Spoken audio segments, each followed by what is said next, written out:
el sistema cardiovascular, que forma parte del sistema cardiocirculatorio. El sistema cardiocirculatorio está constituido por el sistema linfático y el sistema cardiovascular. El sistema cardiovascular a su vez está constituido por el corazón y por los dos sistemas de vasos cerrados, que es el sistema arterial y el sistema venoso.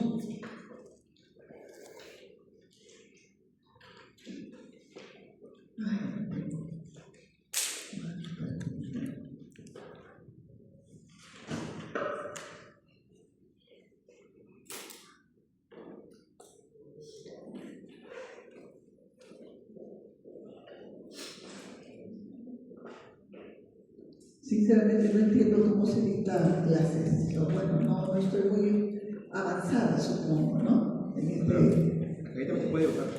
¿Perdón? En esa pantalla también se puede. Sí, pero eso dificulta. No es tan fácil como pizarra y seca que se puede usar. Muy bien, entonces decía, el corazón que actúa como una bomba y el sistema arterial que es el que conduce la sangre desde el corazón hasta la última célula de nuestro organismo y retorna nuevamente la sangre a través del sistema venoso hasta el corazón. O sea, es una conducción de la sangre bidireccional. En cambio, el sistema linfático transporta el exceso de líquido desde nuestra célula hasta el corazón, solamente en sentido unidireccional. Entonces vamos a empezar primero con la embriología de este sistema. Y para ello tenemos que remontarnos a la tercera semana de desarrollo intrauterino. Nuevamente recordar el mesodermo intraembrionario que ocupa diferentes zonas de nuestro cuerpo. Por eso hablamos de sectorización del mesodermo intraembrionario. Y hay dos estructuras importantes que nos indican el lugar del cuerpo de este embrión, que es este espacio que correspondía o que corresponde a la membrana procordal que me indicaba la ubicación de la futura boca, donde no hay mesodermo, ¿no? Y la membrana cloacal que me indica la ubicación del futuro ano. Quiere decir que en la segunda semana se había determinado la entrada y salida del sistema digestivo. Y observemos dónde se va a formar el corazón. El corazón se forma, miren, por encima, si es que el embriocito está parado por encima de la futura boca y si está en posición transversal por delante de la boca, ¿no? Es ahí. Y esta zona corresponde al mesodermo cardíaco o placa cardiógena, como vemos ahí. Y también recordar que el mesodermo lateral quiere decir estas zonas laterales. El mesodermo se había de laminar, o sea, abierto en dos hojas. ¿Para qué? Para poder formar las cavidades corporales. De tal manera que cuando estas tres hojas plasodérmicas superpuestas, nosotros nos flexionamos transversalmente, nos convertimos en una estructura adoptamos un cuerpo en forma cilíndrica, en cuyas cavidades se van a formar los órganos o sistemas. Entonces, ustedes saben ya por anatomía, seguramente ya llevaron sistema cardiovascular, no todavía. Claro, han visto que el corazón se desarrolla dentro de una cavidad y este corazón y su pared externa, el pericardio, está dentro de una gran cavidad corporal que es la cavidad torácica, ¿no? Entonces ya nos hemos ubicado dónde se va a formar el corazón. Y el corazón, hijos, es como cualquier vaso sanguíneo. Es un vaso sanguíneo grande, con algunas modificaciones obviamente. Un vaso sanguíneo grande con una pared gruesa y está tabicada en 4 cavidades. Entonces ya ustedes creo que se ubican muy bien estas cavidades que son las aurículas que están en posición cefálica y los ventrículos que están en posición caudal. Eso tenemos que tener aquí en nuestra cabecita. En embriología mucho tiene que ver, juega un papel importante la imaginación. Mentalmente vamos a ir formando. No puedo dibujar, así es que ustedes mentalmente lo pueden hacer. Entonces miren, de tal manera que si es un vaso sanguíneo grande, su formación será igual a cualquier vaso sanguíneo. ¿Cuál es el origen plasodérmico de los vasos sanguíneos, hijos? ¿Por el sistema cardiovascular? Mesodermal. Quiere decir entonces que este corazón y los demás vasos se van a originar en el mesodermo intraembrionario. ¿Cuándo? En la tercera semana de vida intrauterina. Y para la formación de un vaso, estas células mesodermales se agrupan. Me van a formar islitas celulares, llamadas islotes de Pander y Ward. No sé si los he puesto así, ahí están. Islotes de Pander y Ward, ¿no? Primero tenemos estos islotes, luego por apoptosis, mecanismo biológico del desarrollo embrionario, mueren las células internas, van muriendo, pero van a quedar algunas de ellas. De tal manera que de este islote voy a tener células internas y células periféricas. Las células periféricas van a constituir el endotelio de los vasos. Se les llama angioblastos, o sea que forman vasos sanguíneos. Y las células internas, ¿no?, son las células que van a originar a las células sanguíneas. Por eso le llamamos hemocitoblastos. Entonces, miren, se van formando estructuras huecas en todo el mesodermo intraembrionario, y es así también como se forma el corazón. Se conectan entre ellas y tendré la red tubular cerrada. Así se forman todos los vasos sanguíneos y también el corazón. ¿Está claro? Muy bien. Empecemos entonces primero la formación del corazón. Aquí tenemos nosotros, está en posición vertical el embriocito, y vamos a hacer un corte transversal a nivel de ese mesodermo cardiógeno o de esa placa cardiógena. Y esto es lo que voy a tener. Miren, es transversal. Miren ustedes aquí estas cavidades. En esta etapa de formación a las cavidades se le conoce también como celoma.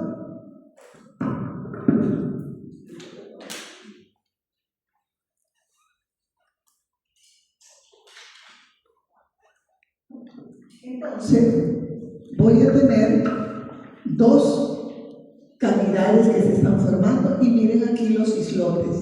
Pero estos islotes, como están en el mesodermo cardiógeno, tomarán el nombre de cordón cardiógeno, que luego se van a canalizar y van a formar los tubos cardíacos primitivos. Por encima de mi boca, vamos a tener al embrión parado, tengo dos tubos, están formándose dos tubos cardíacos primitivos. Esto es en un corte longitudinal, está echadito el embrión. Miren la membrana para mí procordal, porque yo no veo ni faringe ni la boca. Y por delante, miren ustedes, se está formando el corazón. Tengo el islote que me va a originar al corazón y la cavidad donde se va a formar. Celoma pericárdico o cavidad pericárdica, como lo quieran llamar. Entonces, esta es una etapa, como les pongo ahí, precardiógena. Se inicia la formación de los tubos cardíacos primitivos. ¿Cuándo está sucediendo esto? En la tercera semana de vida intrauterina, porque ya hicimos. Si recordamos, el sistema cardiovascular inicia su formación en la tercera semana, es más, ya empieza a funcionar. Quiere decir que la sangre está circulando por todo el cuerpo de este embrioncito de 3 semanas, en la cual se estaba dando la gastrulación. Muy bien, pero tengo 2 tubos cardíacos primitivos y solamente es un corazón. Y ahorita mi corazón está empezando a formarse por encima o por delante de mi boca. ¿Cómo es que se reubica? ¿Cómo es que al final voy a tener un solo tubo cardíaco que me origine pues un corazón, ¿no? Y para ello tiene importancia la curvatura que sufre este embrión. Una curvatura cefalocaudal para adoptar la forma de C y una curvatura transversal para adquirir nuestra forma cilíndrica. La curvatura cefalocaudal, miren, como consecuencia del crecimiento rápido del cerebro anterior, se flexiona ventralmente y desplaza a mi corazón. Miren cómo va desplazando hasta ubicarse en su posición normal, en su posición definitiva, que es por debajo o por detrás de la boca. En este momento, sí, hijos, y esto está sucediendo en la 4ª semana de vida intrauterina, inicio de la 4ª. Ahora sí, yo tengo mi estomodeo o boca primitiva y mi faringe, que es la parte más superior del intestino primitivo. Entonces así, ahora sí, con propiedad membrana orofaringia o bucofaringe. Entonces, ojo, importante, la curvatura cefálica reubica en su posición normal al corazón. ¿Qué sucede con la curvatura transversal? Un corte transversal a este nivel. Miren, tenemos los cordones cardiógenos a ambos lados, son 2 tubos con su respectiva cavidad celómica o cavidad pericárdica. Y como nos vamos a curvar ventralmente, esto es lo que está sucediendo, miren, al final los 2 tubos cardíacos primitivos se van a fusionar. 4ª semana entonces, los 2 tubos se unen y voy a tener un solo tubo cardíaco que me dará origen al corazón. ¿Estamos? La parte interna, esas células que iban a formar las células endoteliales o la íntima de los vasos, formará el endocardio. Pero estos cordones, ¿dónde se están formando? En el mesodermo visceral, porque la otra hoja es mesodermo somático o, ¿qué más? ¿Qué otro nombre tenía? Parietal. Muy bien. Entonces el mesodermo somático, visceral o esplásmico es lo que me va a formar la capa muscular o el miocardio y también el epicardio visceral. ¿Estamos? Ahí van a ver gelatina, la gelatina cardíaca que me formará el subendocardio. Vamos a tratar de avanzar. Entonces, miren, estas 2 curvaturas juegan un papel importante en la formación del corazón. Aquí, para hacer un resumen, vean ustedes los 2 tubos cardíacos primitivos al inicio de la 4ª semana se están fusionando, pero simultáneamente a la fusión, hijos, sus paredes se van dilatando, al igual que en el tubo cardíaco. Y voy a tener las siguientes segmentos o zonas del futuro corazón. Tengo el saco aórtico, de donde van a salir los sacos aórticos. Tengo el bulbo cardíaco, bulbo arterial, como lo quieran llamar, el ventrículo, la aurícula y los senos venosos que están llegando a la aurícula. La posición de las cavidades del corazón, ¿están normales en este momento? No, porque hemos dicho que las aurículas se encuentran en posición cefálica y el ventrículo en posición caudal. Entonces, pero ahorita mis ventrículos están arriba y la aurícula hacia abajo. ¿Cómo es que adopta la posición definitiva? Recordemos que este tubo cardíaco está creciendo dentro de su cavidad, la cavidad pericárdica. Aquí lo podemos ver. Pero el crecimiento entre la cavidad pericárdica y el tubo cardíaco es diferencial, es diferente. El tubo cardíaco crece más rápidamente que su cavidad pericárdica, pero el corazón no puede salir de esa cavidad. Entonces, ¿qué tiene que hacer? Es igual que si nosotros nos encerrasen en una caja y estamos creciendo. Para poder caber en esa caja, ¿qué tenemos que hacer? Tenemos que flexionarnos. Lo mismo sucede con el tubo cardíaco. La parte inferior quiere decir la aurícula y los senos venosos, a donde están llegando, por favor, las venas cardinales, las venas vitelinas, la vena umbilical. Tengo que correr porque este tema es largo. Lo he tratado de resumir, hacerlo más sencillo, si no, no nos alcanzaría. 2 horas para hacer embriología e histología. Entonces, miren, la aurícula se flexiona a este nivel, entre el ventrículo y la aurícula, se flexiona hacia atrás, hacia el lado izquierdo y hacia atrás. Miren cómo se va flexionando. De tal manera que va ascendiendo, se flexiona hacia atrás y asciende por detrás de los ventrículos para poderse ubicar en una posición definitiva. Entonces, el tubo cardíaco se flexiona hacia la izquierda y hacia atrás dentro de la cavidad pericárdica. Y la flexión esta, miren, se llama asa cardíaca. ¿Cuándo se forma esta asa cardíaca? ¿Cuándo se flexiona? Al final de la 4ª semana de vida intrauterina. Por favor, hasta ahorita, ¿me están entendiendo? Ahí les he puesto algunas cosas que espero que les sirvan, por lo menos las partes más que concreten todo lo que estoy hablando. ¿Está claro hasta este momento, por favor, hijos?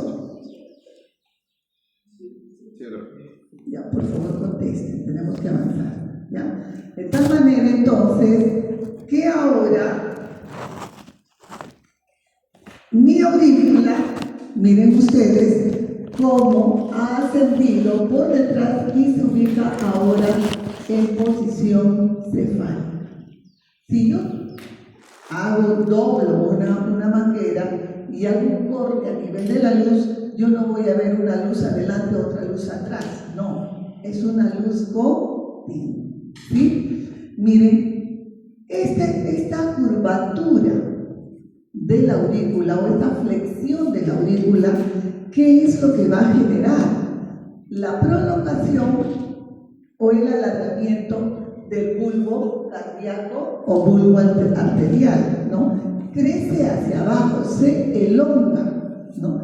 De tal manera que parte de ese bulbo cardíaco, ustedes van a ver, se divide en una zona cefálica y una zona caudal, no me alcanza el tiempo para decir. Pero lo importante es que este bulbo cardíaco se elonga y va a formar parte de los ventrículos.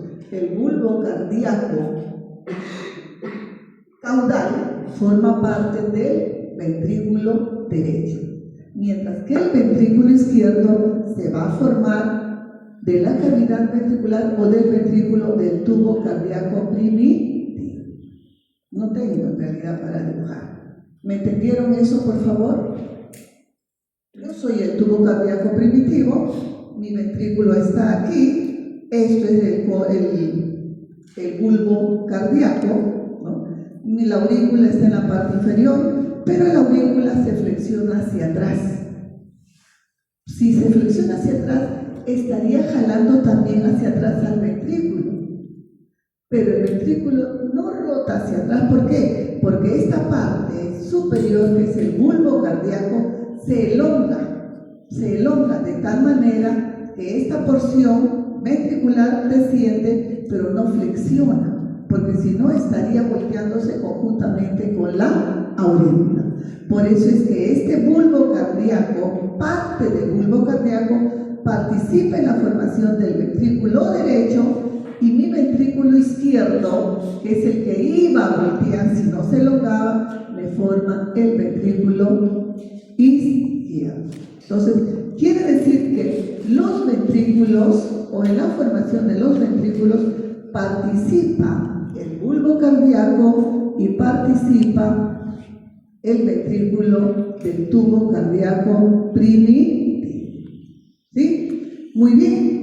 Las aurículas entonces ahora ya se posicionaron en posición cefálica al ventrículo. Miren, esto es el ventrículo derecho que se ha formado a partir del bulbo cardíaco, ¿no?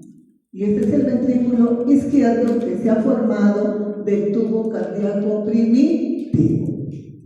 Muy bien, aquí una secuencia, dos tubos cardíacos se fusionan, se están dilatando, su cavidad crece muy lentamente, por eso es que lo obliga a flexionarse, y se flexiona pues en el límite del ventrículo y la aurícula. Por eso se forma el asa cardíaca y las aurículas se posicionan en posición posterior. Pero recordemos que a esta aurícula le estará acompañando también los senos venosos. En este momento, el seno venoso derecho estará desembocando en la aurícula derecha y el izquierdo en su respectivo aurículo. ¿Sí? Ya se posicionó las cavidades del corazón, y esto es el saco aórtico. Muy bien, entonces ahora, eso no corresponde, pero bueno, miren, estos son los derivados del saco aórtico. Son 6 arcos aórticos, 6 pares de vasos sanguíneos que se dirigen hacia la faringe. Algunos van a involucionar parcialmente, otros van a desaparecer totalmente. Por ejemplo, el primer arco aórtico, esto lo vamos a ver el próximo semestre, pero muy rápidamente lo vamos a ver. Miren, involuciona gran parte del primer arco, pero sus vestigios no sí forma la arteria maxilar. El segundo arco aórtico me va a formar ¿qué cosa? La arteria estapedia y la arteria dioidea, ¿no? Son estructuras de los arcos branquiales. El tercer par de arcos aórticos seguimos bajando, me va a formar la carótida primitiva y la porción proximal de la carótida interna. El cuarto arco aórtico me forma el callado de la aorta, pero también me formará la arteria brachiocefálica y la subclavia. El quinto involuciona, no da ningún derivado. Y el sexto arco aórtico, miren cómo vamos descendiendo, me va a dar origen a las arterias pulmonares y el conducto arterioso devotal, que es la comunicación entre la aorta y la pulmonar.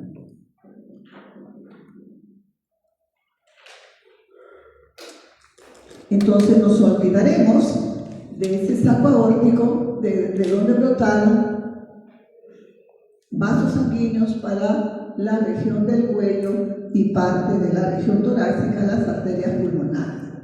Vamos a ver nuestro corazón. Miren, ya se flexionó y tengo ahora, hemos hecho un corte sagital y tengo aquí mi aurícula en su posición. Esto es el ventrículo, esto es el bulbo cardíaco, que ahora ya podemos dividirlo en un tronco arterioso.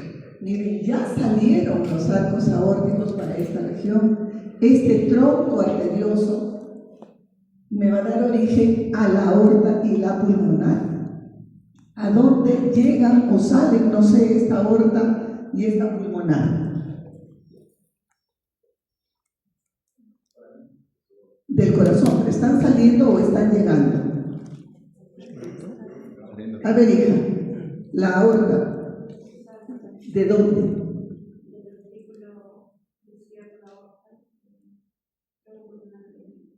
Y la pulmonar es la derecha. Miren, entonces significa que mi ventrículo, que ahorita es una sola cavidad ventricular, tiene que dividirse y cada una de ellas, también de esos ventrículos van a emerger o salir estos grandes vasos sanguíneos. Pero ahorita solamente tenemos un solo conducto del tronco arterioso y tengo un solo ventrículo, no está tabicado. Entonces vamos a empezar la tabicación del corazón. ¿Cuándo empieza este tubo cardíaco? ¿Cuándo empieza la tabicación del corazón? Al final de la cuarta semana de vida intrauterina. Mi corazón, ahora lo estoy viendo así, solamente la mitad, de tal manera que el subendocardio, o sea, ese tejido mesenquimático que se encuentra por detrás o soportando a las células endoteliales, proliferan. Miren, uno proliferará hacia atrás y la de la pared posterior hacia adelante. Son las almohadillas endocárdicas, proliferaciones del subendocardio, y van a crecer una hacia la otra, o sea, de aquí hasta acá y de acá hasta acá, hasta encontrarse y me forman, miren, ya aquí tengo las almohadillas endocárdicas. Me está formando como una especie, ahí un cuadrado, una estructura que me está dividiendo a el único conducto aurículo ventricular. Ahora voy a tener dos: aurículo ventricular derecho, aurículo ventricular izquierdo. Tengo ahora dos conductos entonces, ¿ya? Estas son las almohadillas endocárdicas fusionadas. Y término de la cuarta semana. Y esta tabicación va a continuar, pero vamos a hacerlo por partes. Tabiquemos primero la tabicación auricular. La tabicación auricular y ventricular empieza a la quinta semana. ¿Cómo se tabica la aurícula? Miren, imaginémonos, a ver, aurículo, ventrículo, techo. Vamos a hacer esto, el techo. Del techo de esta única cavidad auricular emerge un tabique, como si fuese una cortina, y es el septum primum. Miren, el septum primum. ¿Hacia dónde se dirige? Se va a dirigir hacia la almohadilla endocárdica, pero es como que esta cortina tiene un defecto, hay un hueco, de tal manera que muy bien puede fusionarse, pero va a haber una comunicación interauricular por ese defecto y que toma el nombre de foramen primum. Foramen, un hueco, una comunicación. Se va reparando y va a ir creciendo para restablecer o reparar este defecto, de tal manera que se va a ir cerrando ese foramen primum, pero simultáneamente en la parte cefálica, o sea aquí, se van formando poritos. Se unen los poritos y me forman otro foramen. Aquí miren cómo se va reparando, se va cerrando el foramen primum y van apareciendo estos poros que al unirse van a formar el foramen segundo. La idea es entonces que la comunicación interauricular continúa, no se cierre, y ahora vamos a ver por qué. Simultáneamente a la aparición de este foramen segundo, miren, del mismo techo, pero ahora del lado derecho empieza a emerger otra cortina, otro septum, que es el septum segundo. Igualmente crece hacia la almohadilla endocárdica, pero también tiene su defecto, de tal manera que no va a dividirla completamente, sino que miren, por el defecto se va a seguir la comunicación de la aurícula derecha con la aurícula izquierda. Este es el foramen, este es el foramen oval o agujero oval, que va a permitir la comunicación interauricular. De tal manera, hijos, que la comunicación interauricular o la tabicación auricular que empezó a la 5ª semana no termina de cerrarse en la vida intrauterina y lo va a hacer en el momento del nacimiento. ¿Por qué es importante que la comunicación interauricular se mantenga? Porque en esta etapa intrauterina, ¿de quién recibimos nosotros los nutrientes, el oxígeno, todo? ¿De quién recibimos? De la mamá, ¿no? Y llega a nuestro cuerpo a través del cordón umbilical, de tal manera que llega a la aurícula derecha, llega la sangre oxigenada, no totalmente oxigenada, pero está llevando nutrientes de oxígeno, y pasará al ventrículo, pasaría al ventrículo derecho, y de aquí, ¿por dónde saldría? Por la pulmonar, y la llevaría hacia el pulmón, pero nuestros pulmones no están funcionando en esta vida intrauterina, de tal manera que la sangre llega aquí a través de la vena cava inferior, llega con fuerza. Como estos no están unidos, septum primum, septum secundum, ¿no? Ahí, entonces la sangre llega aquí, ¿no es cierto? Llega con fuerza, desplaza, en este caso, empuja al septum primum y la sangre pasará, la mayor cantidad de sangre va a pasar hacia la aurícula izquierda, porque en esta etapa intrauterina el pulmón es el que proporciona la sangre oxigenada y en esta etapa no está funcionando mi pulmón, por lo tanto no llega sangre oxigenada hacia la aurícula izquierda. Y si la sangre oxigenada no pasa hacia la aurícula izquierda, no pasará al ventrículo. Recuerden que la aorta es la que distribuye toda nuestra sangre. Entonces, el lado izquierdo no estaría irrigado. Por lo tanto, se produciría la muerte del embrión. Por eso es necesario que se mantenga la comunicación interauricular para poder mantener nutrida, irrigada el lado izquierdo de nuestro cuerpo. Ya en el momento del nacimiento, ¿qué es lo que pasa? Empezamos a respirar, llega sangre oxigenada aquí al lado izquierdo, empuja a mi septum primum contra el septum secundum y ya no se va a poder separar y se cierra ese foramen oval. Pero puede ocurrir que mi septum no haya crecido lo suficiente y no se traslape, sino quede así, ¿no? Nace el bebé, la sangre va a pasar hacia la aurícula derecha, se va a mezclar con la sangre desoxigenada. No sé si han escuchado sobre los niños azules, que al mínimo movimiento se empiezan a pasar a poner morados. Eso significa que la sangre oxigenada se está mezclando con sangre desoxigenada. ¿Estamos? Entonces, por eso es importante que la aurícula termine de tabicarse y lo hace al momento del nacimiento. Bien, veamos ahora la tabicación ventricular, que lo puedo hacer aquí mismo también, o en la siguiente, a ver. Y aquí está.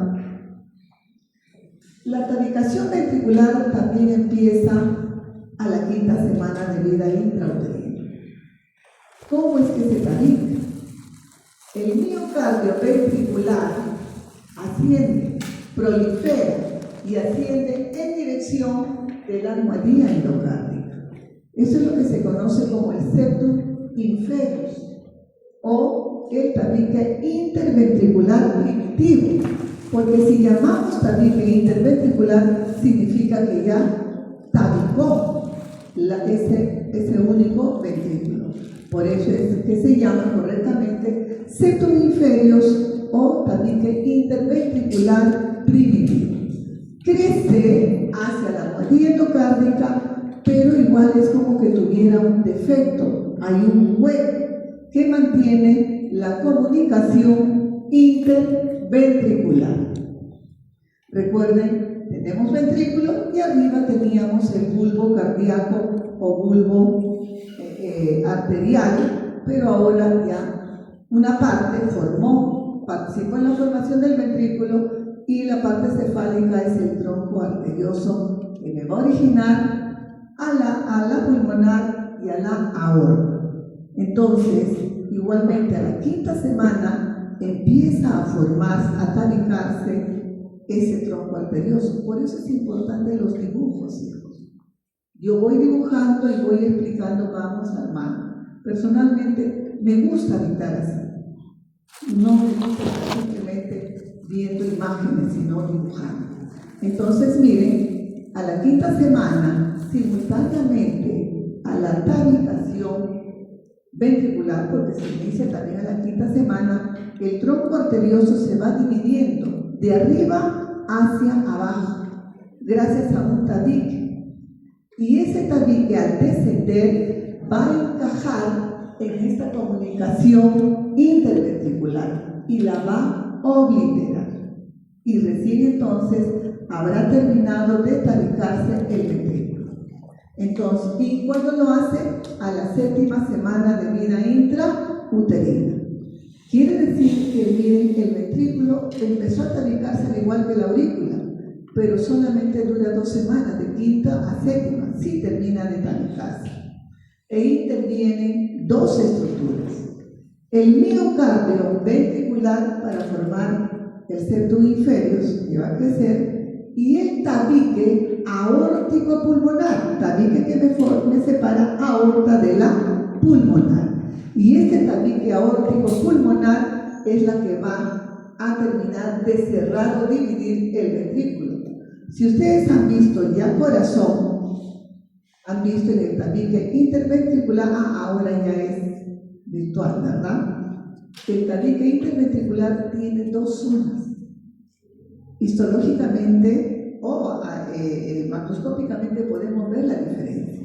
Una porción membranosa, que es el tabique membranoso, que es lisa, y una porción muscular, que es trabecular, porque el músculo ventricular es trabecular, ¿no? Se puede ver, se podría diferenciar, ¿no? Macroscópicamente. Entonces, importante, el tabique, la tabicación ventricular termina a la séptima semana de vida intrauterina. Simultáneamente a toda esta tabicación, hijos, también se van a ir formando las válvulas, bicúspide y tricúspide. Bicúspide en el lado, ¿en qué lado? Y la tricúspide izquierdo, ¿no es cierto? Igualmente, por proliferación ahora de la almohadilla endocárdica, del tejido conectivo, el subendocardio y del subendocardio de la pared lateral, ¿no? Crecen hacia abajo para formar las válvulas del corazón. Miren cómo se tabica o cómo se forman las 2 grandes arterias que salen del corazón. Lo hacen a partir del tronco arterioso. Aquí tengo la luz del tronco arterioso y prolifera también el tejido mesenquimatoso que se encuentra por debajo del endotelio. En este caso ya hablaríamos de la ingle, ¿no? Entonces prolifera y me forman estas crestas. Pero como pueden ver, las crestas tienen una ubicación diferente. ¿Por qué? Porque este tabique que empieza a formarse desde arriba y desciende, miren, va a descender en forma espiralada, no está en forma recta. Y como me va a dividir en aorta y pulmonar, por eso es que ven ustedes o han visto ustedes que en un momento están en una posición horizontal, luego la aorta cabalga, o la pulmonar cabalga. ¿Por qué? Como consecuencia del descenso espiralado del tabique aórtico pulmonar. Por eso es que las crestas vemos aquí que cambian de posición. Esta tabicación empieza entonces a la quinta y a la séptima semana, que ya encajó en la tabicación interventricular, ha culminado la formación de la aorta y la pulmonar que salen de los ventrículos, ¿no? Aquí tenemos igualmente, ¿no?, para que vean ustedes, miren cómo cambia de posición la posición de la aorta y la pulmonar.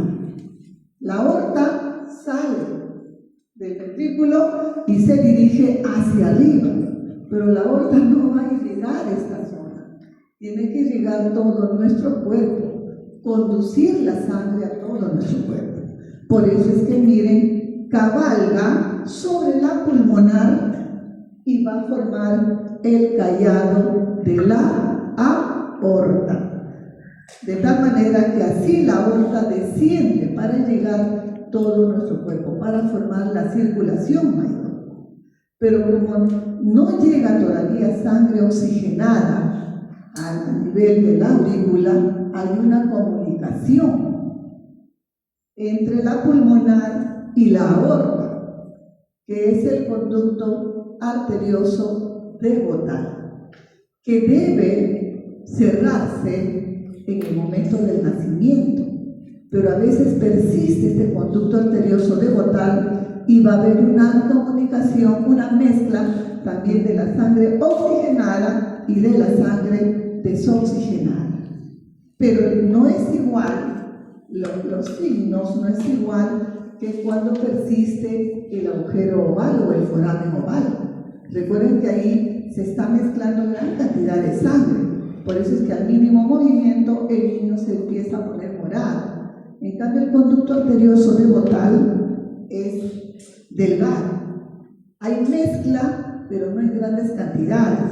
De tal manera que el niño puede hacer un tiempo sus actividades, sus ejercicios, pero después va a ir poniéndose poco a poco morado. Eso ya me va indicando que debe haber una mezcla de las dos sangres, oxigenada y desoxigenada. Entonces, miren, ya hemos armado o formado las arterias, las grandes arterias que salen del corazón. ¿Qué nos falta formar? Los vasos sanguíneos que lleguen a las aurículas. Esto es lo que vamos a ver en la práctica. Esto es nuestro corazón. Esto es la aorta, y miren esto como una orejita, como vemos que se está flexionando. Esto es el callado de la aorta. El ventrículo, que es la parte más voluminosa del corazón, donde su pared es más gruesa, entonces vemos aquí el miocardio ventricular. En cambio, la aurícula tiene una pared delgada, por eso reconozco que esto es la pared auricular, cavidad auricular. Y miren, esta manera de lengüetas que se dirigen hacia la cavidad ventricular son las almohadillas endocárdicas. Como el músculo ventricular es muy grande, aun cuando haya sangre oxigenada aquí, no va a poder nutrir a las capas superficiales de este músculo. Por eso es que tiene unos vasos llamados vasovasorus. En este caso es la coronaria, que nutre al corazón. Y es aquí donde cuando un paciente es hipercolesterolémico, puede obstruirse, se desprende una placa teromatosa, un pedacito, obstruye este vaso que es pequeña y se va a producir el infarto, ¿no? Hay muerte de tejido muscular porque ya no podría haber nutrición, ya no estaría recibiendo su nutrición. Igualmente aquí, miocardio, y miren cómo va creciendo, dirigiéndose hacia arriba. Por lo tanto, esto correspondería al septum inferior o tabique interventricular primitivo. hablamos de tabique interventricular cuando ya culminó su tabicación. ¿Estamos? Esta parte externa vendría a ser el epicardio visceral, la cavidad pericárdica y tenemos aquí el pericardio parietal.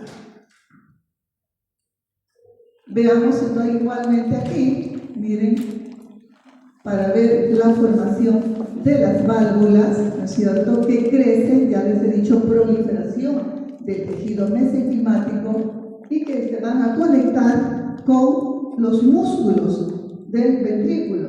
Van a estar relacionadas con ¿qué? ¿Cómo se llaman estos filamentos? Estos parecen filamentos.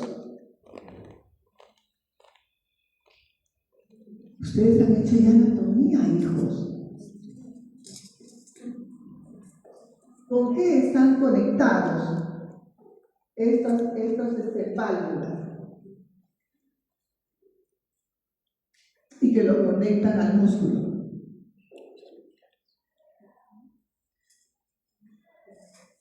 Por eso llevamos estos cursos básicos simultáneamente para que podamos integrar.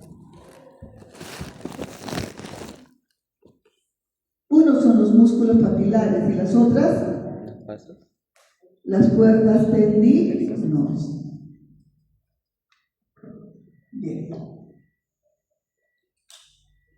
Bien, entonces vamos a formar. Vamos a formar los vasos que llegan al corazón. Recordemos que a las aurículas llegaban el seno venoso derecho a la aurícula derecha y el seno venoso izquierdo a la aurícula izquierda. El seno venoso derecho desemboca en esta pared posterior de la aurícula y ahí se va a dividir. Si quieren profundizar más, hay que leer, hijos. Se divide y me va a formar la vena cava superior y la vena cava inferior. Tienen que leer para ver qué cosa es el septum spurium, etcétera, etcétera. No me da tiempo. Entonces, las venas cavas se forman del seno venoso derecho. El seno venoso izquierdo, nosotros diríamos, me va a formar las venas pulmonares. No. El seno venoso izquierdo migra hacia el lado derecho y va a desembocar justo en el tabique interauricular y me va a formar el seno coronal, ¿no? El seno coronal. Entonces, el seno venoso derecho no da ningún derivado en la aurícula derecha, sino que forma el seno coronario, que dije en la aurícula izquierda, por favor, ya. El seno venoso izquierdo no da ningún derivado en la aurícula izquierda, sino que desemboca en la aurícula derecha y me forma el seno coronario. ¿Cómo es entonces que se forman estas 4 venas pulmonares? ¿No?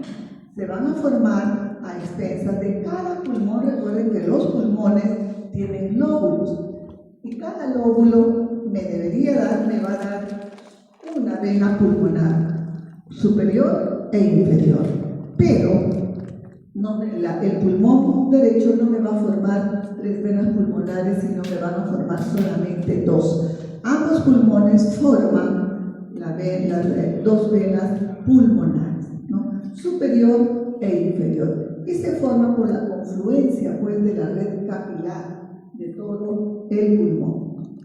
Y estas 2 venas pulmonares, miren, se unan para formarme una vena pulmonar derecha e izquierda, y ambas se unen para formar el tronco común o la vena pulmonar común, ¿no? Un tronco. Y esa es la que desemboca en la aurícula izquierda.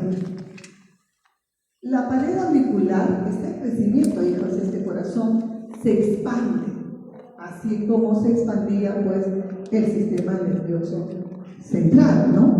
Se expande, y al expandirse, al irse inflando como un globo, va incorporando. Miren, primero a las 2 venas pulmonares se sigue expandiendo e incluirá a las venas pulmonares de cada lado superior e inferior.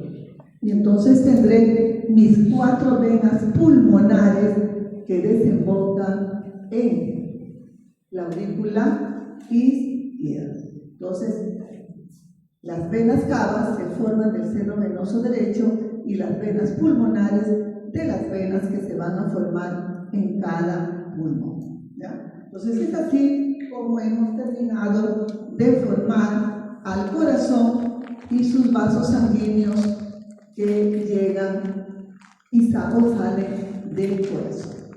Pero al término del periodo embrionario, mi corazón está completamente formado. Miren, las aurículas con su foramen oval, el ventrículo completamente tabicado y mis válvulas conectadas con la pared ventricular.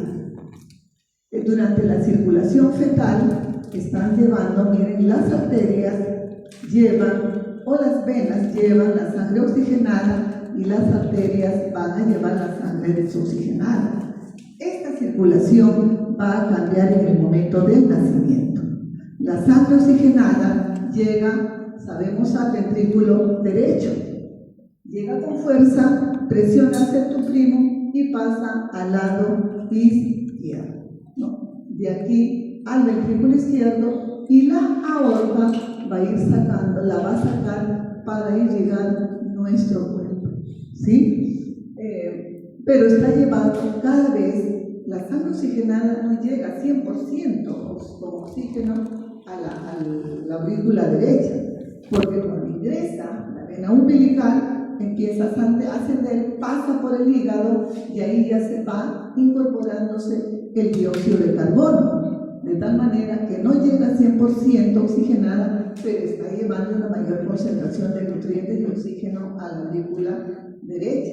Luego pasa a la aurícula izquierda y sale la aorta, y conforme va descendiendo va a ir incorporándose detritus metabólicos, dióxido de carbono, de tal manera que la aorta al final me transporta sangre desoxigenada.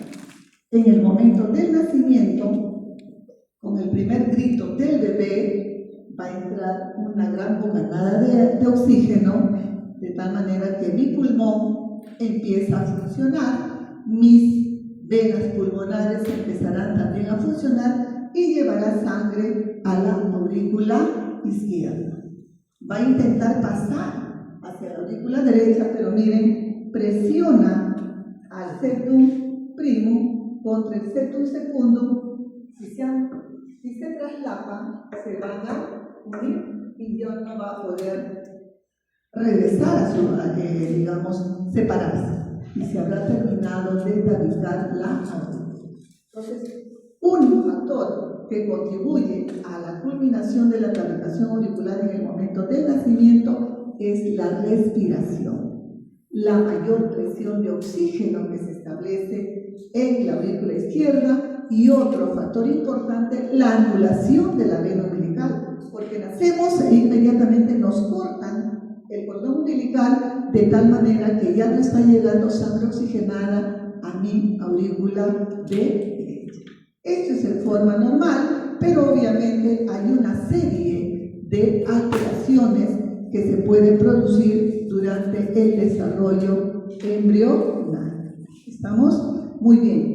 Pero el corazón, que es el que tiene que bombear toda la sangre, tiene un sistema de conducción rápida. ¿Cuáles son esos sistemas de conducción rápida? Tortita, ¿no? Porque aquí está el nodo sino-sal o sino-auricular, el nodo aurículo-ventricular y el haz de His.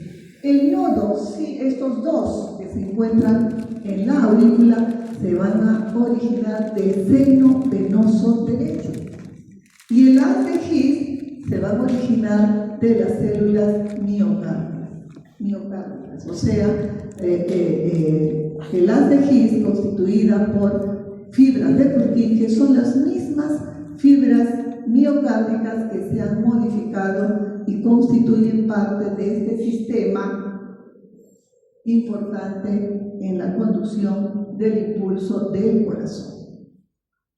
Muy bien, aquí, como les decía, miren, es la vena umbilical la que está llevando la sangre oxigenada y llega acá a la vena cava inferior, pero ya con un porcentaje de menor de oxígeno y tiene también ya dióxido de carbono. Pasa a la aurícula izquierda, a la vesícula izquierda y es sacado por la vena. Y miren cómo va cambiando de color porque se va incorporando dióxido de carbono. Muy bien, yo no sé si hay alguna pregunta al respecto, rápidamente por favor.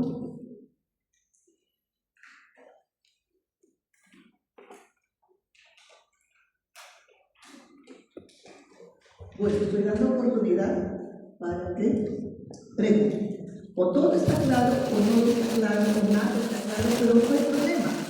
Tienen una bibliografía abundante. ¿Sí? Vamos a ver entonces las características histológicas de lo que acabamos de ver. El corazón hemos dicho que es un gran vaso sanguíneo, por lo tanto tendrá la misma organización estructural, ¿no?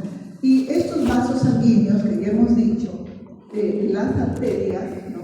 van de un diámetro mayor a un diámetro menor, ¿bien? Hasta que la parte final es la red capilar, son los capilares. Hasta ahí son conducidos nuestros nutrientes, de tal manera que a nivel de los capilares deben o se va a producir el intercambio de gases, el intercambio de nutrientes, salida de agua, etcétera, etcétera. Todo lo que ingerimos va a salir a nivel de los capilares. Luego esta sangre va a captar todos los detritos metabólicos y tienen que ser conducidos hacia el corazón para luego enviarlo al pulmón, donde vamos a intercambiar el CO2 por el oxígeno. De tal manera que las venas van de estructuras o de vasos muy pequeñitos, como son las vénulas postcapilares, se van uniendo hasta formar las venas de gran calibre, ¿no? Que van a llegar hacia el corazón. Esto es lo que vamos a ver. Entonces, no sé qué les he puesto por ahí, pero algo les he puesto. Vamos a ver cuál es la estructura. Si decimos que el corazón tiene la misma estructura o que es un gran vaso sanguíneo, por lo tanto debe tener la misma estructura. Y la pared de los vasos sanguíneos y del corazón está constituida por 3 capas o 3 túnicas. La túnica íntima, constituida por el endotelio y el subendotelio. El subendotelio es tejido conectivo. Ya estamos acá completamente formados, ¿no? Y en el corazón, ¿cómo se llamará? El endocardio y subendocardio, ¿sí? La túnica media, constituida por fibras musculares, ¿no? ¿Qué músculo era? Estriado esquelético, creo, hijos. ¿Qué?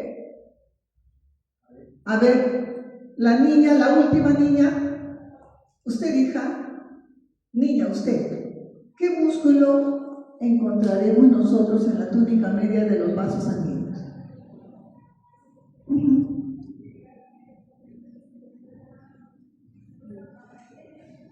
Creo que músculo esquelético, ¿verdad? Así dice, muy bien. Bueno, ya ustedes dirán si está bien o no está mal, porque a estas alturas, hijos, estos conocimientos previos ya los tenemos que tener. Las clases ahora deben ser fluidas, porque todos los conocimientos elementales ya lo hemos recibido. Es correcto, como dice su compañera, que en las paredes de los vasos tenemos músculo esquelético. ¿Qué músculo tenemos? Músculo cardíaco. Vasos sanguíneos. Wow. Quiero ver sus promedios finales. Músculo liso, pues hijos, músculo liso. En el corazón sí tendré músculo cardíaco, por favor. Se llama músculo esquelético porque están apoyados en nuestro esqueleto. ¿Cuál es el esqueleto de nosotros? Niños. ¿Qué tejido es su esqueleto?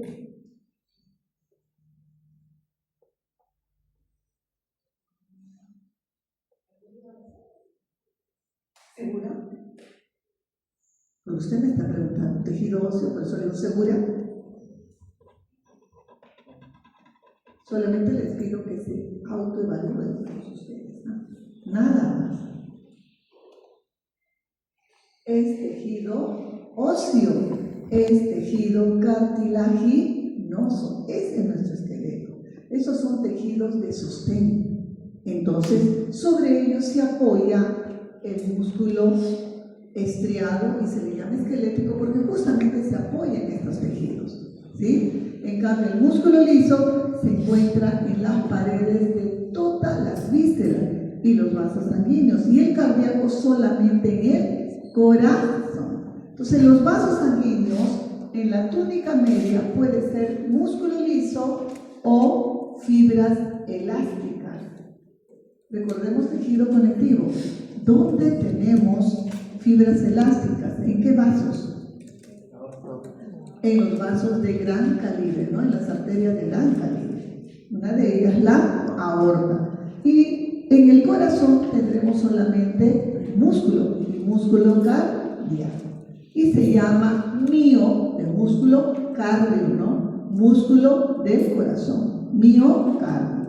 Y la última, la superficial, es la túnica adventicia.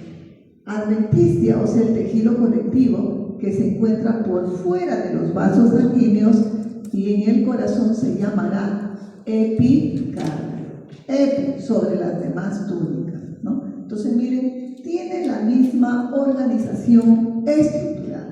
Aquí en el dibujo, la luz del vaso sanguíneo, las células endoteliales que descansan sobre tiene su membrana basal, obviamente. Recuerden que todo tejido epitelial descansa sobre una membrana basal.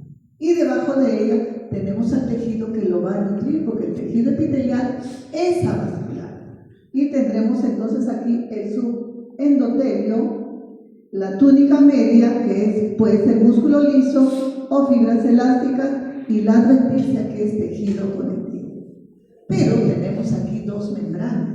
Una membrana elástica interna que se encuentra entre la íntima y la túnica media, y la membrana elástica externa que se encuentra entre la túnica media y la túnica adventicia. Es la organización estructural. Pero obviamente, como hay las arterias, en el caso de las arterias, van disminuyendo de diámetro, no solamente el diámetro de su luz, sino también de sus paredes, porque si mis nutrientes están pasando por este vaso, no va a poder pasar hacia las células de nuestro cuerpo, ¿no? Porque el objetivo del sistema arterial es conducir los nutrientes a todas las células de nuestro organismo. Por lo tanto, ¿qué tipo de tejido tendrá ese vaso sanguíneo que permita la difusión, el intercambio de gases, de nutrientes?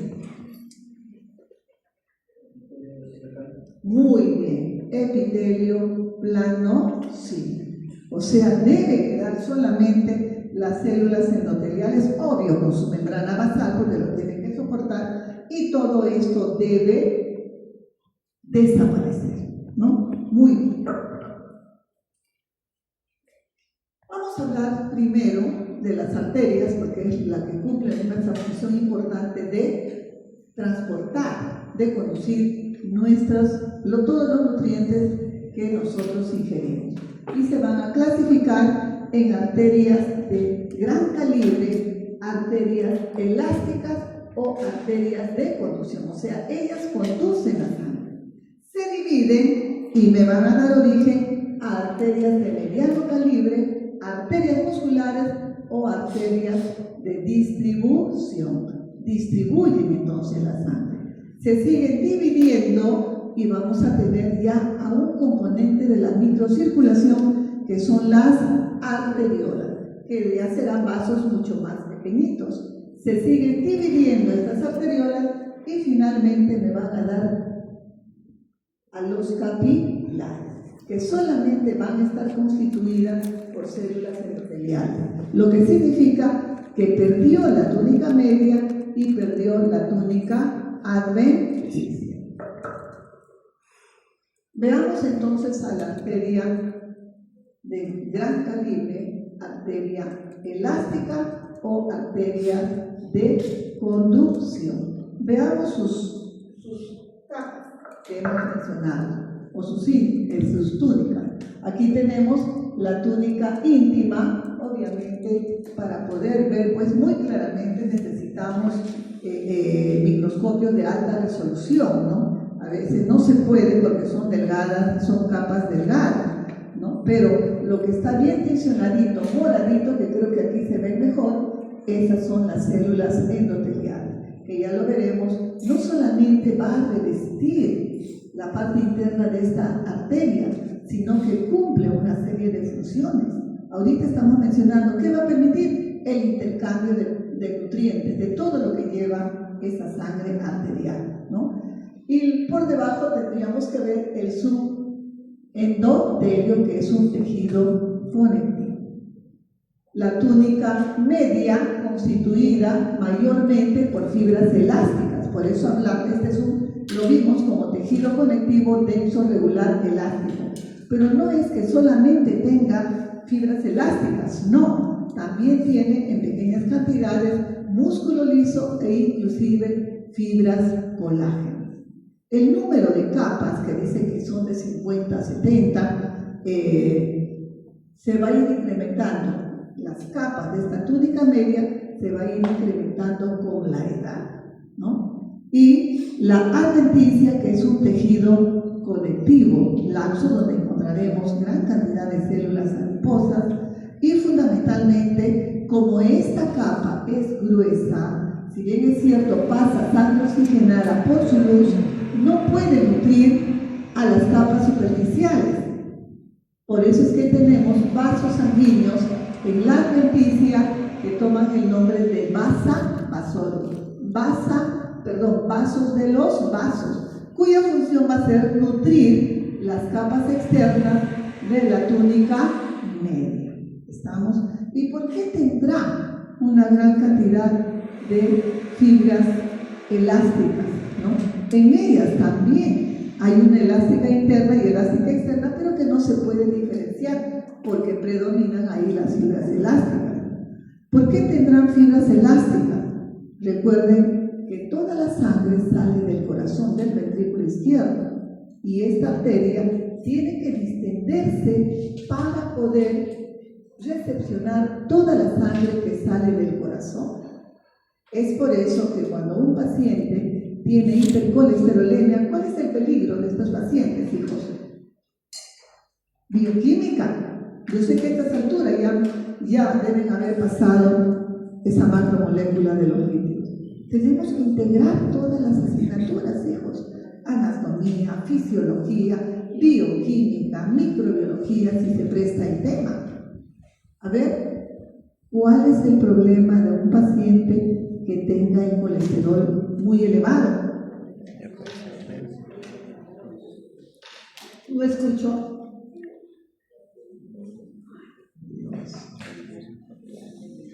De verdad que me gustaría ver las notas de todos sus cursos de ciencias básicas. ¿Cómo van?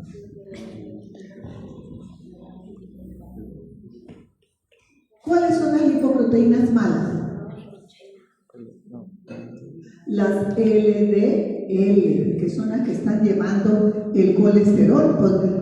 Podríamos hablar un montón sobre la formación de las placas ateromatosas, ¿no? El subendotelio tiene que ver, porque ahí hay una célula y van a formar un tipo de células que facilitan la formación de las placas ateromatosas. Entonces, esas placas que están calcificadas se depositan aquí en la íntima.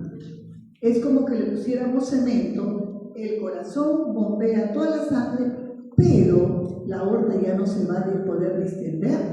¿Por qué? Porque tiene esas placas ateromatosas. Y en consecuencia el ventrículo tiene que realizar un mayor trabajo. Resultado, una hipertrofia ventricular. Se inician los problemas cardiovasculares, ¿no? Se empezaron ya los problemas. Y el peligro es que mientras esté la placa ateromatosa pegada a las paredes, bien, pero si se desprende un poquito, nadará fácilmente por los vasos grandes. Pero cuando llega a la microcirculación, puede subir y ahí tenemos problemas, o aquí o acá, ¿no? Por eso es que hay que cuidarnos de la ingesta de lípidos. Bueno, ustedes no, todavía están jóvenes. Y tenemos aquí la arteria muscular, ¿no? Se van dividiendo. Ojo, no es que las arterias de gran calibre se dividen y ya tengo yo mi arteria muscular, no. Se van a ir dividiendo cada vez más hasta que adquieren pues ya la organización estructural de una arteria muscular. Igualmente la arteria muscular o de mediano calibre va a ir perdiendo grosor de sus capas, va a ir perdiendo algunas estructuras como es la elástica externa y recién entonces tendremos una arteriola. Eso quiero que entiendan. Entonces tenemos aquí la arteria de mediano calibre, fácil de reconocer, hijos. Toda arteria por la presión arterial alta con que viaja la sangre, casi no vamos a ver hematíes, no vemos hematíes en su luz, una luz irregular, ¿no? Y la vamos a reconocer por sus dos elásticas, miren, la elástica interna, que son como gusanitos, las filas elásticas, y la elástica externa. Igualmente las células endoteliales, el subendotelio, el membrana elástica interna, la túnica media constituida o conformada por músculo liso, que igualmente con la edad va a ir aumentando el número de capas. Lo que significa que yo tengo más gruesa mi túnica media en comparación a ustedes, ¿no? La elástica externa y la adventicia. Estas son arterias de distribución. Y la pregunta sería, ¿por qué tienen una gruesa capa de túnica media, de fibras musculares? Para poder soportar la compresión de la contracción muscular. Sobre todo miren en los músculos de la pierna, que está en constante contracción, porque no hay un músculo que esté totalmente inactivo, porque estamos en contra de la gravedad, ¿no? Ahí hablamos de tono muscular, que ya en fisiología les habla, ¿no? Entonces miren, esto evita el colapso, ¿no? El que se plieguen las paredes de esta arteria de mediano calibre, ¿sí? Muy bien, miren aquí, a mayor aumento, células endoteliales, subendotelio, elástica interna, elástica externa, túnica media y la túnica adventicia. Son las que van a distribuir la sangre. Se divide y miren, ya he ido perdiendo. Ya no veo la elástica externa, la capa, la túnica media es más delgada, ¿no? La adventicia también va a ser más delgada. Esta es una arteria pequeña llamada arteriola, que miden menos de 1 milímetro, miden micras, ¿no? Entonces ya pueden ustedes imaginarse el tamaño que tienen estos vasitos. Por eso hablamos de la microcirculación.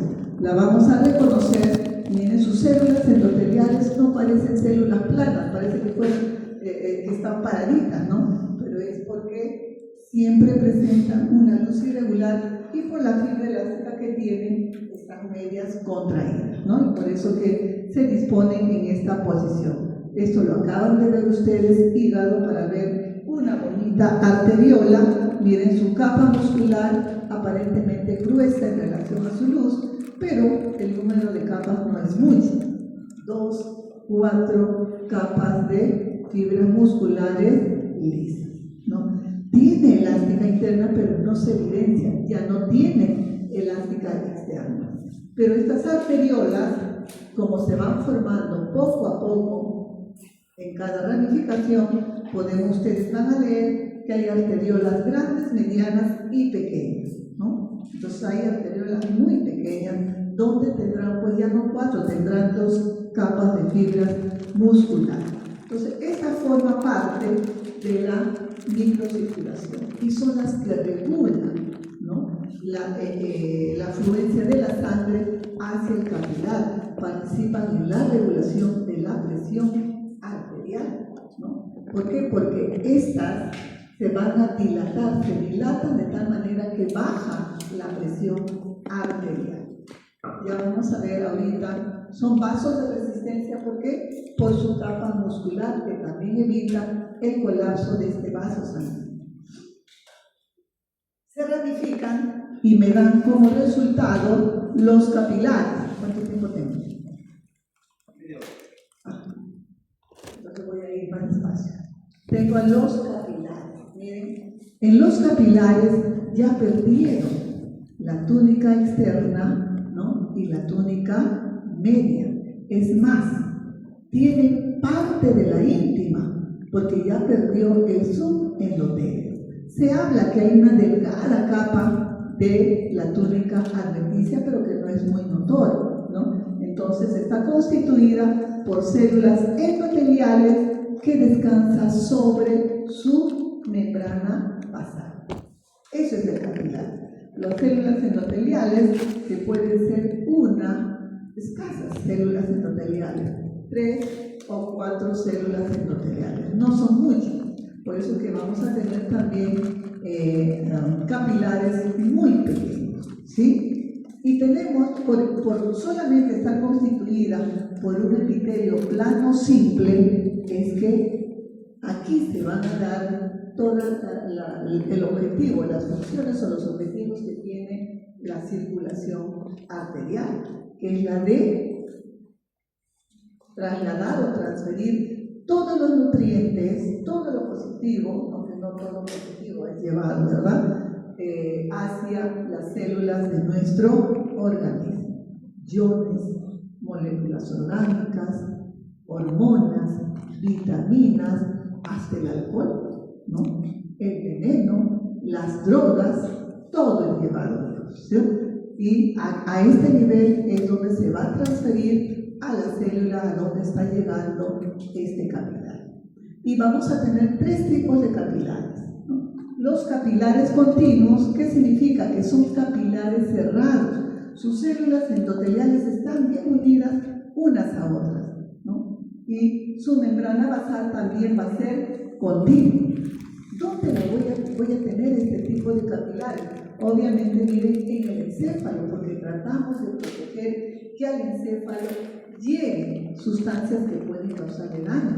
Igualmente en el músculo, en el tejido conectivo, ¿no? Entonces ahí vamos a tener capilares continuos. Tengo capilares fenestrados. ¿Qué significa capilar fenestrado? Que las células endoteliales no están bien unidas entre ellas. Me van a dejar poritos, espacios, por donde va a pasar más rápidamente, entre comillas, los nutrientes o las moléculas o iones que están transportando este capilar. Pero, aquí hay un pero, su membrana basal es continua, de tal manera que en esos poritos no están abiertos así hacia el medio externo, sino que sobre esos poritos hay como una especie de coladera, ¿no? Tengo un huequito y le pongo ahí la coladera. Digo como una especie de coladera, no es que esto sea una coladera, es lo que se llama diafragma de filtración. Entonces, ¿cuál es el papel de este diafragma de filtración? Que no va a permitir la salida de todas las moléculas, ¿no? Saldrán o pasarán a través de estos poritos moléculas de cierto tamaño, se me ocurre, ¿no? Por eso es que esto lo tenemos nosotros en el riñón, el glomérulo renal pero bueno, ya lo hemos mencionado, el glomérulo renal está constituido por capilares fenestrados, ¿no? Por eso es que proteínas de peso molecular alto no puede pasar a través de estos poreros. Y también lo vamos a tener en el tubo digestivo, lo vamos a tener en algunas glándulas, ¿no? Ese es el capilar fenestral. Y tenemos aquí un capilar discontinuo, llamado también capilar sinusoidal, que acabamos de ver, ¿no? Esos capilares discontinuos, ¿por qué se llaman discontinuos? Porque presentan poros, pero estos poros, estos huequitos, están abiertos, totalmente abiertos hacia el medio exterior, porque su membrana basal también va a estar discontinua, de tal manera que a través de estos poros van a pasar la mayor cantidad de moléculas o sustancias. Por eso es que lo encontramos nosotros en el hígado, ¿no? Porque todo lo que ingerimos va a llegar a nuestro almacén, que es el hígado, ¿no? Son capilares discontinuos o capilares sinusoidales. También lo encontramos en el vaso que se lleva a cabo.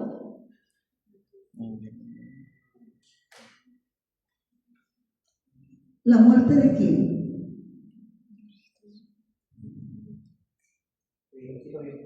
¿De qué? Claro, de los eritrocitos o de los glóbulos rojos, ¿no? Muy bien. Y también lo vamos a encontrar en la médula ósea. Ahora, la presión arterial aquí es baja. Entonces, ¿cómo es que la sangre todavía tiene que pasar al sistema venoso? Por eso es que hay unas células, miren, que parecen un pulpito que abrazan a los capilares. Y estas prolongaciones, estos bracitos del pulpito, tienen la capacidad o la propiedad de contraerse.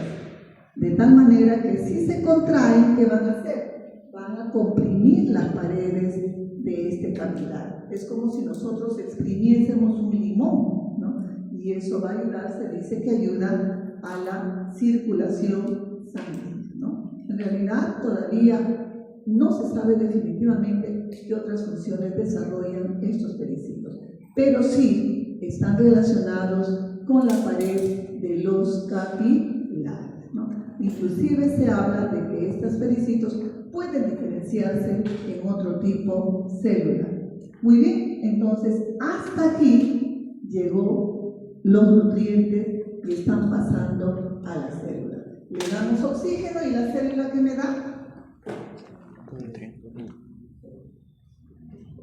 Oiga, el único que está en clase aquí es Marco. El resto, el CO2. O sea, ahora los vasos que continúan a los capilares van a corresponder al sistema venoso. Oiga, hijo, ¿nos trae el desayuno, hijito? ¿Nos ha traído el desayuno? Ya vamos a terminar la clase. Bien, entonces miren, empezamos la formación del sistema venoso. Pero hemos dicho que a partir de las arteriolas constituyen el sistema microcircular o la microcirculación.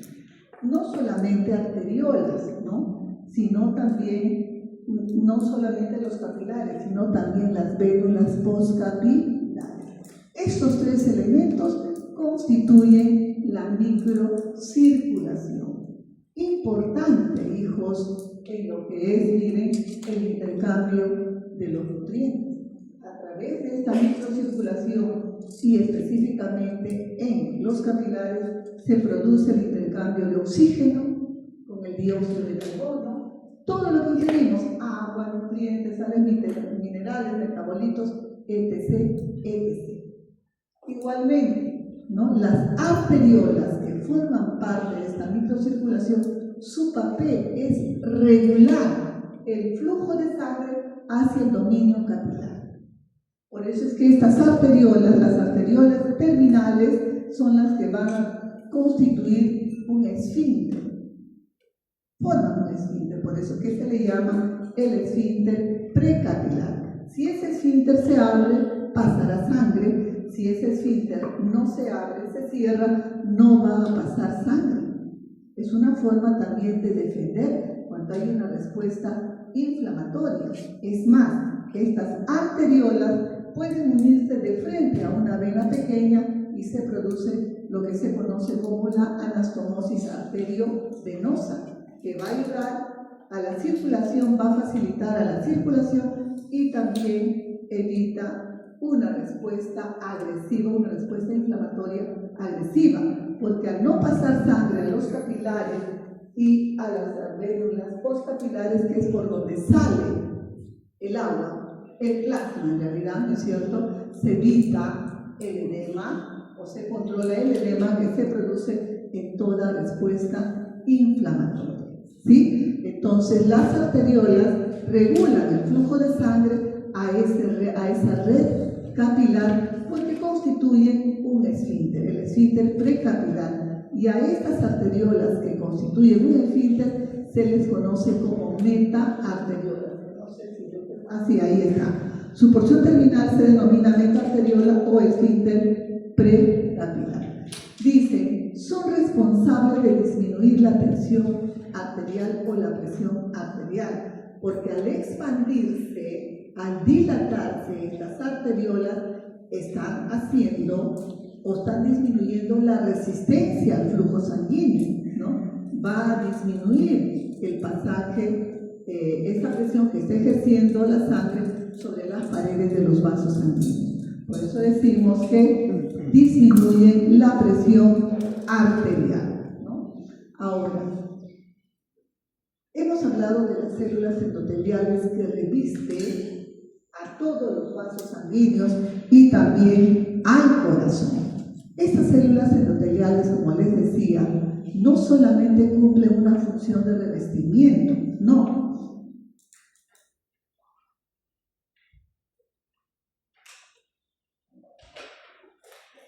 Sino que a través de ellas, miren, pueden ver ustedes aquí, se va a producir la entrada o salida de todas esas moléculas o sustancias, utilizando los diferentes mecanismos de transporte que ustedes también ya lo saben, ¿no? Una facilitada o una difusión simple, dependiendo de la gradiente de concentración.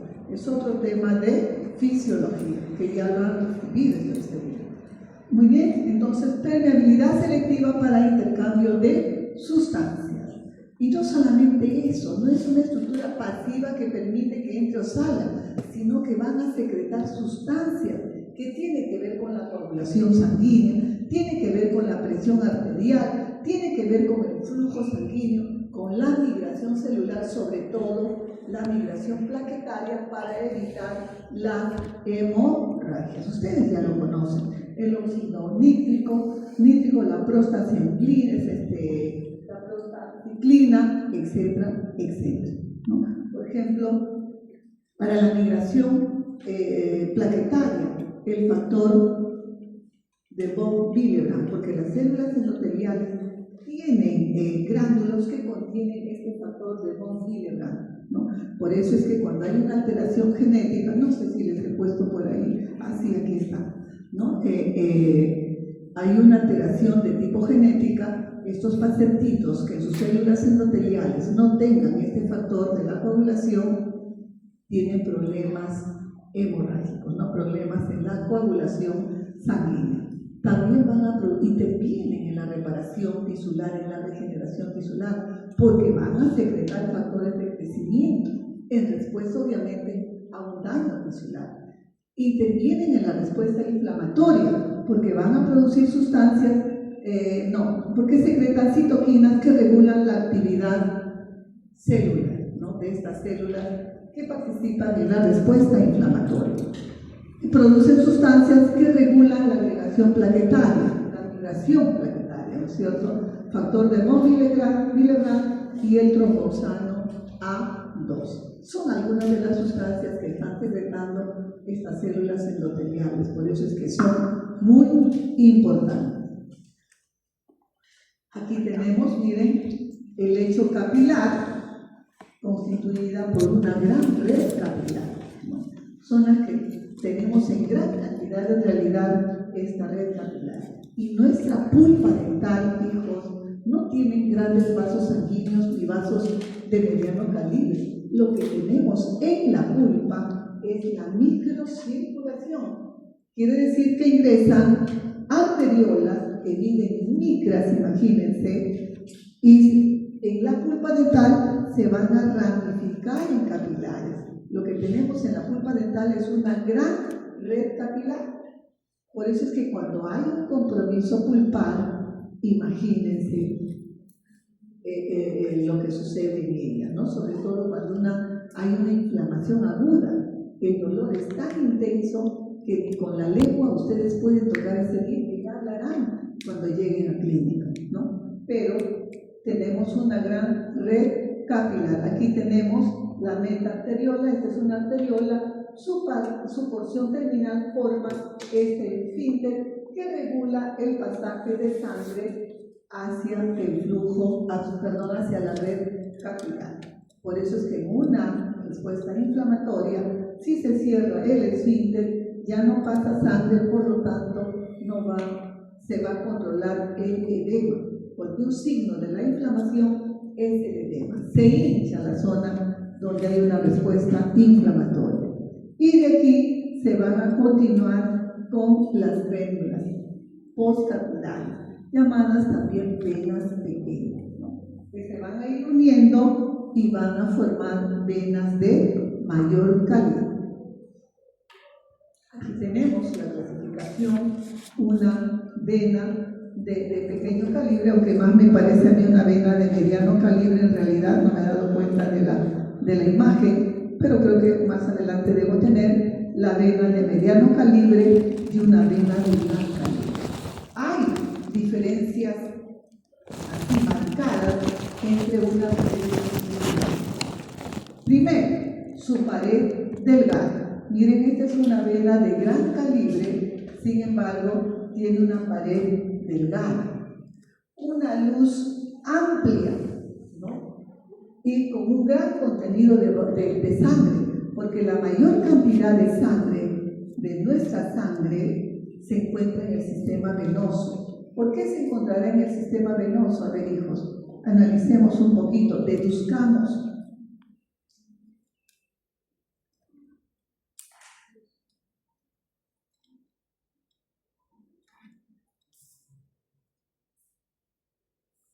Marco, usted.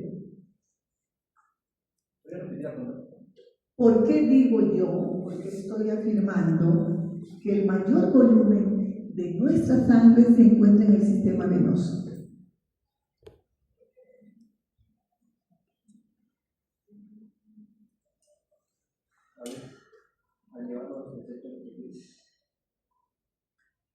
A ver, miren lo que he dicho, hijo. Ellos llevan los desechos a los tejidos, de los tejidos, y le pesan, por eso hay mayor cantidad de sangre. Hijo, usted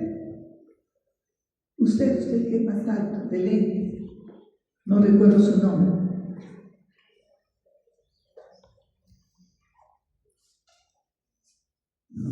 Usted dijo. Bueno, usted mencionó que porque hay más cantidad de sangre en las arterias. Yo estoy afirmando eso, de repente estoy equivocada. No, porque ustedes han llevado fisiología, o están llevando, todavía no llevan, bueno, le voy a decir a los profesores que los expriman en cuanto a histología. Porque mucho tiene que ver, hijo, la histología, con la fisiología, con la histología, con la fisiología, con la patología. ¿Por qué, hijos? Porque la presión arterial o tensión arterial es menor, y porque vamos en contra de la gradiente de concentración, iba a decir, estamos en contra de la gravedad, ¿no? Y como sus paredes es delgada, pues se expande, se acumula la sangre ahí, lo que se conoce como éxtasis sanguínea, no éxtasis de felicidad, no, sino que se acumula la sangre. Por eso es que siempre en una vena vamos a encontrar hematíes, los puntitos rojos. En una arteria es muy difícil, es escaso los trocitos que observemos en esa luz, ¿ya? Está conduciendo la sangre de mis células, imagínense, de mi pie hacia mi corazón.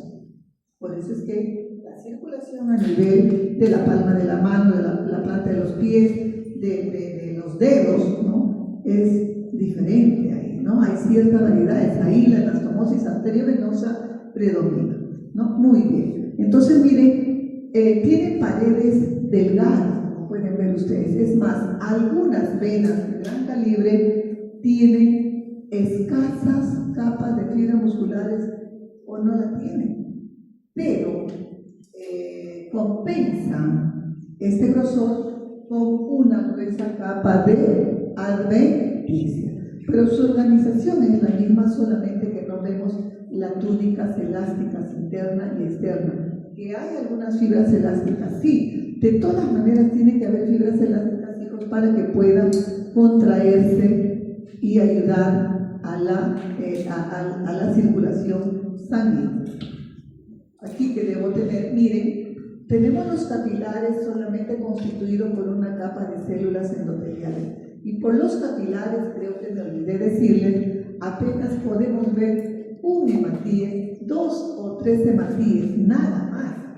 En cambio, miren esta vénula postcapilar, que en algunas bibliografías simplemente clasifica vena pequeña, vena mediana y vena de gran calibre. Pero entre las venas pequeñas, las más pequeñas vendrían a ser estas vénulas postcapilares, que están constituidas solamente por las células endoteliales y obviamente su membrana basal, ¿no? Y miren la gran cantidad de hematíes que vemos en su interior. Se expande la pared de estos vasos sanguíneos y por eso hay un gran acúmulo de sangre dentro de ella.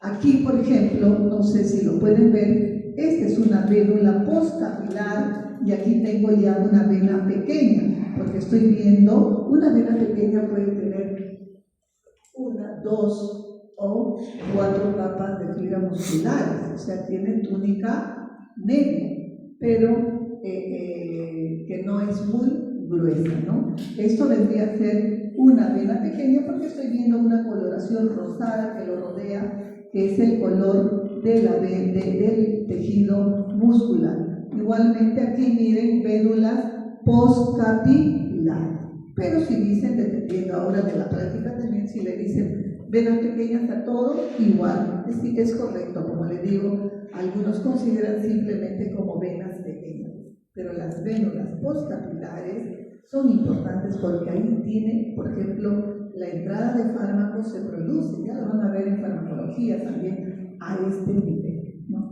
Es importante para la salida del agua, no del agua, bueno, del plasma, a este nivel. Miren, la vena de mediano calibre, ya tengo también la íntima con sus células endoteliales, su túnica media.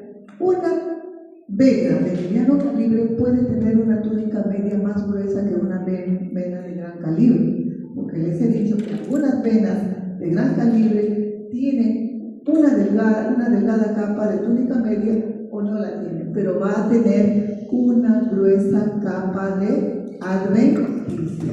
Y tenemos aquí, miren, una vena de gran calibre donde su capa muscular no es muy gruesa, pero miren ustedes la gruesa capa de la túnica adventicia. Estas venas, como les digo, están conduciendo la sangre desoxigenada en contra de la gravedad hacia el corazón. Entonces, ¿por qué es que no regresa la sangre, ¿no?, hacia sus posiciones iniciales, digamos así, ¿no? ¿Por qué no regresa? Porque esta vena va a presentar unos repliegues de la íntima, del endotelio, como una especie de bolsas que se llaman las válvulas, ¿no? Tienen las venas, entonces, en sus paredes tienen válvulas que eviten que la sangre retroceda y que siga avanzando. Como sus paredes son delgadas, hijos, a veces hay problemas del tejido conectivo que forma parte de esta pared, y es por eso que ustedes pueden ver en algunas personas unas bolas ahí, sobre todo en los miembros inferiores, ¿no? De sangre, ¿no? Como si hubiese golpeado ahí, que tiene un acúmulo de sangre. Esas son, ¿cómo se llama? Varices, ¿no? Las famosas varices se forman o se producen en las venas por sus paredes delgadas, y porque debe haber una alteración, una debilidad en el tejido conectivo. Y muchas veces se pueden reventar, permítame expresarme así, y no se mueve la paciente. ¿Por qué? Cuando ustedes le digan, ay, si no sigues conmigo me voy a matar, me voy a suicidar, y se corta, y déjala que se corte, porque no se va a morir, porque por eso es que las venas están en la superficie para proteger. Saldrá sangre, pero lentamente. Se va a morir si se desangre, ¿cierto? ¿No? Pero de primera intención no se va a morir. Pero si dicen, me corto acá, me voy a suicidar, ahí sí tienen que regresar. Porque ahí sí se moriría. Porque las arterias, como la presión es más alta, la sangre sale a borbotones. Muchas veces en una intervención quirúrgica abdominal, y si se le va la mano al cirujano, puede cortar la aorta y no le da tiempo ni siquiera para poder, no sé, no suturar, sino siquiera prensar esa aorta y pueda salvar a ese paciente. Y los familiares no sabemos nada. No resistió la operación cuando en verdad le cortó la aorta, ¿no? Por la gran presión arterial con que circula la sangre por estos vasos. El corazón, me olvidé del corazón. Miren, igual la misma estructura, tiene una íntima llamada endocardio, tiene una media llamada miocardio, y la adventicia, que en este caso toma el nombre de epicardio. Aquí, para ver, recuerden que el músculo cardíaco tiene ramificaciones y se unen entre ellas, donde hay uniones gap-junction, ¿no? Uniones de intercambio, de tal manera que eso facilita la conducción del impulso o del estímulo. Pero para mejorar, hay un sistema de conducción rápida que hemos visto: el nodo sinoauricular, el nodo auriculoventricular y el haz de His. La velocidad con que es conducido este impulso nervioso está determinado por estos nodos. Por ejemplo, aquí ustedes saben que cuando le hacen un electrocardiograma son una serie de espigas y de presiones, justamente porque a este nivel hay una disminución, una ligera disminución en la conducción del impulso. Vamos a verla histológicamente. Aquí tenemos la íntima, que en este caso toma el nombre de endocardio, las células endoteliales con su tejido conectivo, subendotelio, y comprende también otro tejido conectivo que toma el nombre de subendocardio. En este subendocardio, que está más adyacente al miocardio, es donde vamos a encontrar a estas fibras musculares modificadas llamadas células de Purkinje o fibras de Purkinje, para no confundirnos con las neuronas de Purkinje, que también le llamamos células de Purkinje, ¿no? Estas son fibras. ¿Por qué se han modificado? Porque estas fibras contienen gran cantidad de glucógeno. ¿Y para qué me sirve el glucógeno? Ya me olvidé yo, ayúdenme. ¿Qué es el glucógeno?